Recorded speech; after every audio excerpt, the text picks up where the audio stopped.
welcome to my channel. My name is Zoe. I make motherhood and lifestyle videos. Today's video I'm going to be talking about all solid eating, starting solids for baby. My little one, he's teething right now, so he's on me, but he's 6.5 months old, so he's been eating solids now for a whole month. We started at 5.5 months, and I'm excited to tell you guys why we started when we did, how we started it, what sort of food we were doing, what sort of method, and how he's going now with his progress of eating, how many meals he's on, etc., and the products that we use for meal times. And I'll also show some real footage of him eating and trying his first food, so sort of the meals that he had the first week of trying solids. As usual, if you like this video, please make sure you give it a big thumbs up, and if you want to see more videos like this, then make sure you hit subscribe so you don't miss any future videos. Okay, so now I'm going to show you guys the exact products that we use for meal times. It's a lot calmer now because little man is falling asleep. So I feel like he always falls asleep really easily when I'm talking. I don't know, maybe it calms him, not sure, but it was definitely a great time to film. Now the most important thing, of course, is a high chair. This is the one we have. It is a classic IKEA high chair. I think they go for about $35. They're really cheap. And the reason why they're so popular is simply because they are really easy to clean. They're just so basic. There's no grooves, there's no material that you have to take on and off. You can hose it down if you want. The tray comes right off too. So if it's really bad, then we'll take the whole tray to the sink and we'll wash that up when we're washing the dishes up. Otherwise, we can just wipe it down. Now, the only thing about the IKEA high chair is it does not come with a footrest. So that's one big thing to look out for if you're looking for a high chair and you fall in love with one and it doesn't have a footrest. Okay, you can buy a footrest add-on that's made specifically for your high chair. So that's what we did. You'll see ours, it's a nice wooden one. It comes from the Little Baby Paws brand, and this one is specifically designed for the IKEA high chair to fit. I believe they do other brands, but you just have to double check that one. And you can adjust it, of course, as they get taller. My husband adjusts it for me and he does it really quickly, so I assume it must be easy. I haven't done it. So that's the high chair we use. And then for bibs, we like these classic one-size-fits-all bibs. They fit my toddler, my 3-year-old toddler, and the baby. So I love these, and they come with the classic pouch, which catches a ton of food all the time. I give Judah a stick of food and he's eating and then he drops it and I don't know where it is. All the time it's in here. So, and then it's not all squished or anything. It stays pretty good in there, so you can sort of scoop it back out, give it back to them. And then these, because they're plastic, you just wipe them down, but it's like that thin, you know, plastic that you can also throw in the washing machine if it's really bad, like a greasy dish or like bolognese, something saucy. Yeah, but most of the time we just wipe it off or we put it in the washing up and wash it in like the hot soapy water. If it's really bad, every now and again, maybe once a month, we'll put it in the washing machine. So those are great. We also have the you know, the smock bibs with like the full, which is similar, like this exact same material, it just has full sleeves. Those are really great. You wouldn't use them for every meal because they are a bit extra, and you know, babies just hate getting put into them and taken out. But they are really great for really yucky, messy meals. Or if they're wearing a nice outfit or a jumper, if it's, you know, it's winter and you don't want to take their clothes off, then having the full smock bibs are great because it still covers them enough. And then I'll show you guys our plates and everything. Just trying to get a good visual. So for plates, we decided just to go all stainless steel recently. We had all the silicone, plastic sort of material. Silicone is the worst plastic. It's also not that great, but silicone is really bad for, I guess, taking on the flavor and smell of everything else. So when you know, it does take in all of that from food, which isn't so bad. But the worst part is when you do the dishes and you wash up, obviously you need some sort of soap. Even if you use an all natural one, which we do, it still just gets in there and it just makes everything taste soapy and gross. We wash my hand, we rinse really well, but we still have those issues, and I found online and a lot of parenting groups and conversation chains, a lot of other parents were saying that they had the same experience. So we just decided to look for some sort of alternative to the classic silicone plates that are just so popular right now. We found these all stainless steel plates, bowls and cups. It came in a set, and it's specifically a kid's set. So it's, you know, this isn't the size of a normal dinner plate. This is a good size for a child though. So we do use it for both baby and toddler. I just got this from Amazon, so this is great. And then we also use the bowls as well. Now, the only thing is it doesn't have suction. You can get some bamboo stainless steel bowls that have like a silicone suction attachment.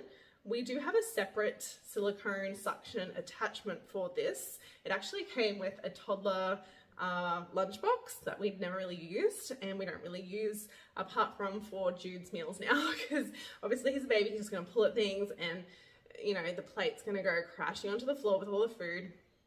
All the time we just give him little bits of food on his tray, but if we happen to give him something on the plate, then we can use this little suction attachment, which I'm sure you can get online if you look for it, but we just happen to have one already. So that's what we do.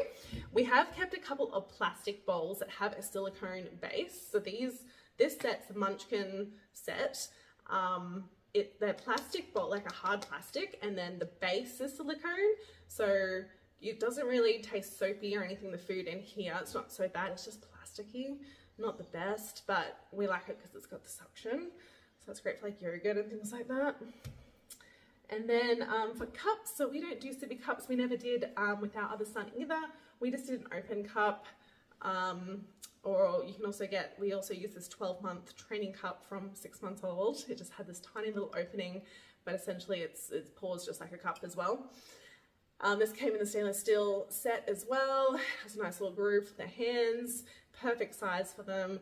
I fill it up all the way to the top with water. That way, you know, you don't have to fully tip it for a baby because you'd have to hold it up to their mouth.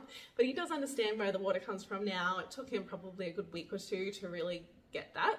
But now he loves water. Anytime I drink from a cup, he's reaching for my water, and I always just give him a little sip. But yeah, I do find it easier if you fill it all the way up to the brim. And then for cutlery, they're really only use spoons at the start, and then further down the track they start stabbing and using a fork, and then a knife well down the track. But for now, just spoons are great. Classic little baby spoon, and then this is a self-feeding spoon. These are both really small as well, and they are silicone, and they do have lots of like grippy bits on them and bits for them, I guess, to chew and teeth on, which are cool. Now the good thing about this one, it's like for those gooey foods like mashed potato, yogurt, you know, purees, things like that, when, you know, they don't really know how to scoop it up and put it in their mouth yet, but they more just stab it into the food, bring it up and then put it in their mouth, and they, you know, they hold it all sorts of ways. So the food gets stuck in this like little funny shape instead of on this spoon, on a normal spoon where it'll just slide straight off. So this is, we give him both, but I use more of this to feed him, and I use this to sort of preload for him and give it to him, and he'll munch on it. So he does like those. And then we also have these, this is the Haka brand of the self-feeder. So you just fill up usually a fruit or something. We did start with breast milk at around like 4 months, frozen breast milk in this, just to see how he did with biting and chewing it, you know, in the high chair, and he was teething too, so it really helped with that. But it's really great for hard fruits like apple, or like a hard pear, strawberries, things like that you don't want to give them yet because, you know, not right at 6 months, obviously. Apple, you don't really give that, I can't remember, maybe 12 months or so. Before that, you would give them cooked apple because apple's like a huge choking hazard for babies, raw apple that is. Yeah, so this is where this little thing comes in handy, because you can put anything in there, and you know, there's little holes so they can bite on it and suck the juices out and still get the flavor and everything. It's great for their teeth when they can just munch on it. It's like a cold fruit. They love it on the gums. Yeah, so that's really handy if we're like going somewhere. I can sort of take a fruit and this, and just pack it in there. Grapes as well. I fed him grapes in this before and he loved that. And last thing I want to show you guys is our crinkle cutter. This is really great for baby-led weaning finger foods. So a lot of foods that we cut up is just so slippery for them when it's just the smooth cut, whereas the crinkle cut gives them those little grooves, so it's a lot easier for them to hold, and then they don't, you know, to pick it up, and they don't drop it all the time and whatnot. So I do this for like sweet potato, carrots, things like that. And I'll chop it with this and then cook it, and it's just a lot easier for him. Those are all of our products pretty much. All the main products anyway that we use for meal times. Okay, I just put him down in his cot, so he's sleeping in there right now. Hopefully he has a big one. He was exhausted. His first nap was like 10 minutes in the car, and then he was awake. So I think he's gonna make up for it in this one.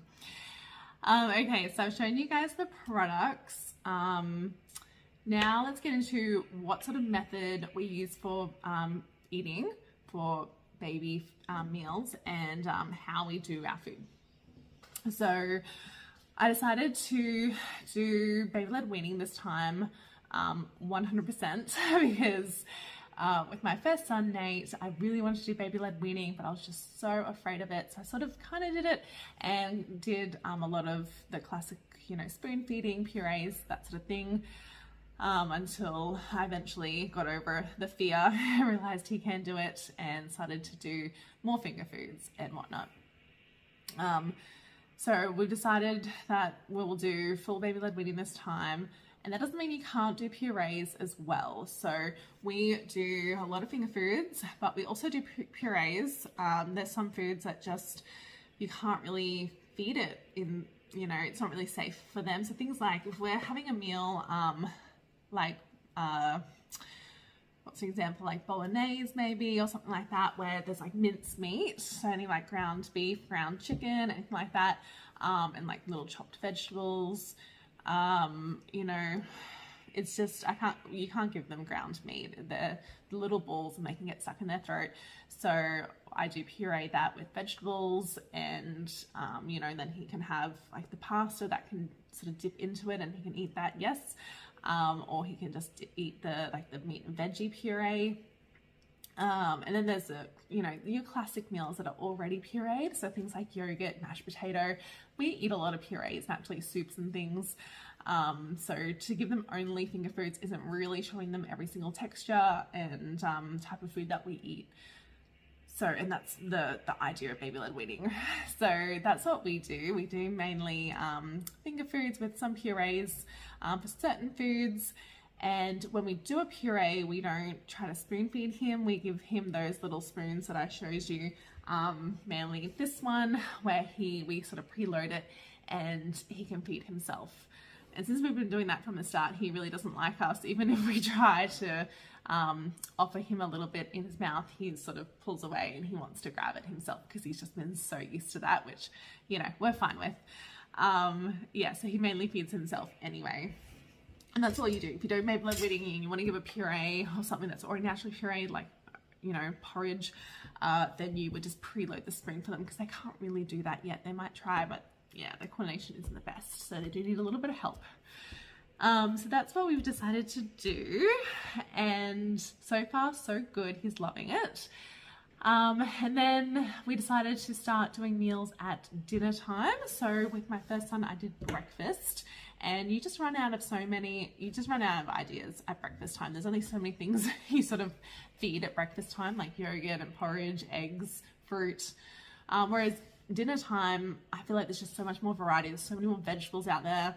You know, there's different grains. You've got rice and wheat, pasta, potato, different starches. You know, there's so many different types of meals that you have for dinner time, different meats and proteins, beans, legumes, so many, yes, just so many different types of foods you can give them. So, and I do personally think that dinner time, you know, meats and veg, that's more nutritious than the things that you'd feed them at breakfast. And I find dinner time easier to start with because you can just put them straight in the bath afterwards when they get really messy. Whereas if you're starting your day with breakfast and they're already kind of messy, that's not the best. And then doing a bath time in the evening, because that's part of your, like, you know, your bedtime routine. Yeah, so I'd just rather do it in the evening. And a lot of the time, as a mum of two, in the morning is our go time. We're trying to be really quick and get ready so we can get out the door to whatever we're doing, wherever we're going. And yeah, so adding a whole new thing for our baby as a meal in the morning was just gonna be too stressful. So we started in the evening, and we've now started doing breakfast as well, but we've already eased into eating, and we're used to that sort of routine, that added activity. So it's not so bad now. We can still get out of the door. Yeah, it doesn't take up too much time. But it's really exciting. It's exciting when you first feed them. So you want to do it at a time that you can really put your energy into, and a time where you can really watch them too. And I also didn't want to do a separate time. I know some people do just do like the afternoon or the mid-morning when no one else is eating a meal and they really watch their baby. And I feel like we also did that a bit with Nate, and we definitely put a lot of pressure on him to eat. I think compared to Jude, we're a lot more calm and comfortable, which I do hear that a lot when you have your second or third baby. You're a bit more relaxed with it. You're not so much watching them, and that tends to make them eat better, because they're just generally more comfortable, which does make sense. So we really wanted to do dinner time because it's a nice family time to all share a meal together. And that is also the time that we are all sitting down together, as opposed to morning time when people get up at different times and we might not all particularly eat breakfast at the same time. Now, I'm not a huge fan of store-bought baby products. They are great for certain occasions and certain times. We do use them. I don't never buy store-bought baby food. I do have a couple of pouches in the cupboard just in case. And they're great, but I wouldn't go and feed it to them every meal. It would add up. It'd be very expensive doing it that way rather than making them food. Plus, they eat such a small amount. Their tummy is so tiny, especially in the beginning. They really don't eat very much. Sometimes they just lick the spoon and that's it. They don't want anything, or they lick whatever you've given them and then they throw it on the floor. So I feel like there'd be a lot of food waste there as well. And because it's not fresh food, they're not getting all the good fresh nutrients from you know, as opposed to making them fresh food. And so to make it easier, you don't have to go and, you know, make a whole different set of meals for them. I know some people do go in and just make, you know, a month's worth of freezer meals for their baby, which could be an easier way, I guess, if you spend a couple of hours just doing that and it's done and you can just get it out of the freezer as you need. I prefer just to make it as I go along, and I just use whatever ingredients we happen to be using that night for dinner. So when he first started eating, I would just select one ingredient from a dinner that we were eating. So if we had carrots in our meal, for example, and he hasn't had carrots yet, I might choose the carrot and I'd prepare it as usual, but I would leave a little bit of carrot off the side where I would cut it you know, more into like the fingers, and I might use the crinkle cutter as well. And then I might cook his just in a separate pot so I can steam it for a longer time. Yeah, that's what I would find easy, and it wouldn't really might take an extra couple minutes because I'm already preparing that food anyway. Or I do that with zucchini and make some zucchini sticks or whatever. And it would just be one single ingredient just to get him, you know, get his digestive system used to it all. Plus you're looking out for allergies and just seeing how they like foods and getting them used to the tastes and flavors and whatnot. So you do start off just really simple, really basic, one ingredient. And then as he started to sort of get used to that one single ingredient and he'd had a couple of different vegetables and meats, then I started to make more like a meal for him. So for example, if we're doing bolognese, I would start to cook our meat and, you know, all our veggies, onion, carrot, mushrooms, whatever I was throwing in there. And then before I add any salt or anything that is going to have too many ingredients to it, or anything that's not particularly baby friendly, I would scoop out a couple scoops of that food, of the meat and veg, and put it into a small tiny little pot, and then for Jude, and then I would add everything else to our pot of food and make it, you know, as I usually would for the rest of the family. And then in Jude's little pot, I would just probably add a little bit of water and just cook it on low for, I don't know, the afternoon or whatever, just to really soften it, just to make it easier to puree. And then all I do for puree is I would pour it into a bowl, because I don't really want to do it in a pot. I don't want to cut up our pot, but I pour it into a bowl, and then I use our stick mixer. Those are pretty cheap. I believe you can get them for under $50 anywhere. So if you don't have one, stick mixers are great. And I would just puree his food up in that bowl, and then I'd pour the bowl back into the pot and continue sort of cooking it on low. And yeah, might have to mix it up again if it needs some veggies haven't cooked properly all the way, if they're not fully soft. But yeah, it wouldn't take very long, 5-10 minutes max, to do his food, because I've already prepared that food for us. And most nights we're having some sort of meat and veg meal. So that's what I would sort of do. And then I'd start adding other ingredients and other herbs and spices, everything that's not, you know, salt, no processed things, nothing that has preservatives or anything like that in it. We try to avoid that sort of stuff anyway as our family meals, but if it does particularly happen to have it, then I definitely would avoid that for Jude. And yeah, that's sort of the easier way to do it, I guess. Then you don't have any particular like baby food. They can still enjoy the food that you're eating as a family together. All right, so that's all the information really that I need to share. Yeah, sort of shared why we started when we did, what products we use, what method we use, which is baby-led weaning, along with, you know, purees. We just sort of encourage self-feeding still, even with purees, and how we prepare meals for our son and his progress, where he's up to now. Most of the time he does love his food and he eats most of it. Every now and again, you know, all sorts of things will interrupt their eating, like teething and sickness, or they're just generally tired. If they've missed an afternoon nap, that can be hard at dinner time because they're really grumpy. And they might eat at the smallest amount, or they might just not really be interested at all. The best thing to do is just don't force them, just move on, don't offer anything else. And that, I think, was a big thing with us with our firstborn. We would go, oh, he doesn't like this, we'll offer some fruit, we'll offer this. And then he'd eat and we'd feel calm, like, okay, he's had some food.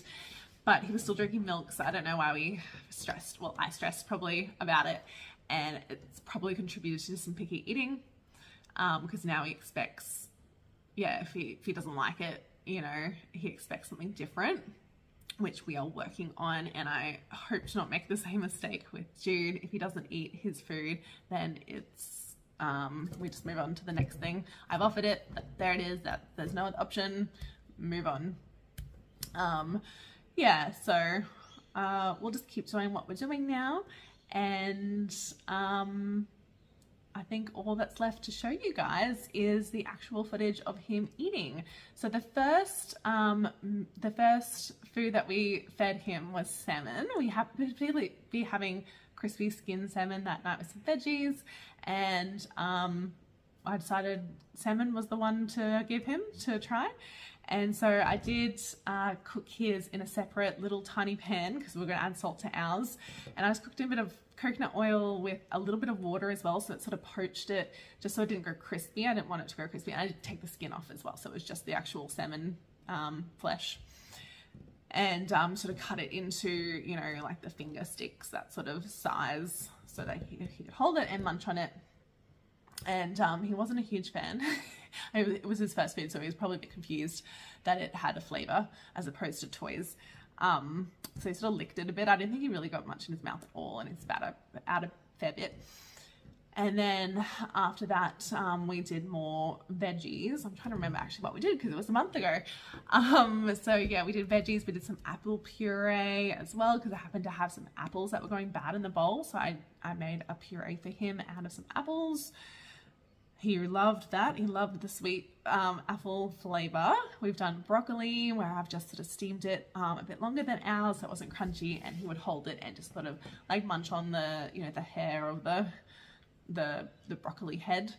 Carrots and pumpkin, sweet potato, those sort of starchy vegetables, where I've cut with the crinkle cutter and have either steam roasted in the oven, or I've steamed it on the stove, and then he's just munch on it as like a soft stick, and it's basically a puree. If you squish it, it's basically a puree, but it's in a stick form, so he can pick it up and feed himself.